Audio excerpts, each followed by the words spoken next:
புதுச்சேரி காவல் தலைமையகத்தில் டிஐஜி சத்யசுந்தரம் தலைமையில் நடைபெற்ற இந்த கூட்டத்தில் வரவிருக்கும் சட்டமன்ற தேர்தலை அமைதியான மற்றும் சீரிய ஜனநாயக முறையில் நடத்துதல், சட்டம் மற்றும் ஒழுங்கை முழுமையாக பேணுதல் ஆகியவை குறித்து விரிவாக விவாதிக்கப்பட்டது. தேர்தல் காலத்தில் சட்டம் ஒழுங்கை உறுதிப்படுத்த தனித்தனி கண்காணிப்பு குழுக்கள் அமைத்து தீவிரமாக கண்காணிக்கவும், அனைத்து கட்சிகளின் ஒத்துழைப்புடன் நேர்மையான தேர்தல் நடைபெற தேவையான நடவடிக்கைகள் மேற்கொள்ளவும் தீர்மானிக்கப்பட்டது.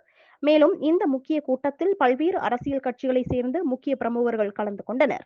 காங்கிரஸ் சார்பில் கோபி, மருதுபாண்டி, பாஜக சார்பில் ரவுத்ரம் சக்திவேல், நாம் தமிழர் கட்சி சார்பில் ரமேஷ், தமிழக வெற்றிக் கழகத்தின் சார்பில் முன்னாள் சட்டமன்ற உறுப்பினர் சுவாமிநாதன், கம்யூனிஸ்ட் கட்சியின் சார்பில் முன்னாள் சட்டமன்ற உறுப்பினர் நாரா கலைநாதன், இந்திய குடியரசுக் கட்சி அத்வாலே சார்பில் மாநில செயற்குழு உறுப்பினர் அஜித் உள்ளிட்டோர் பங்கேற்று தங்கள் கருத்துக்களை பதிவு செய்தனர். அனைத்து கட்சிகளின் ஒருமித்த ஒத்துழைப்புடன் மக்கள் நம்பிக்கையை உயர்த்தும் வகையில் சுதந்திரமான மற்றும் நியாயமான தேர்தல் நடத்த உறுதி மேற்கொள்ளப்பட்டது.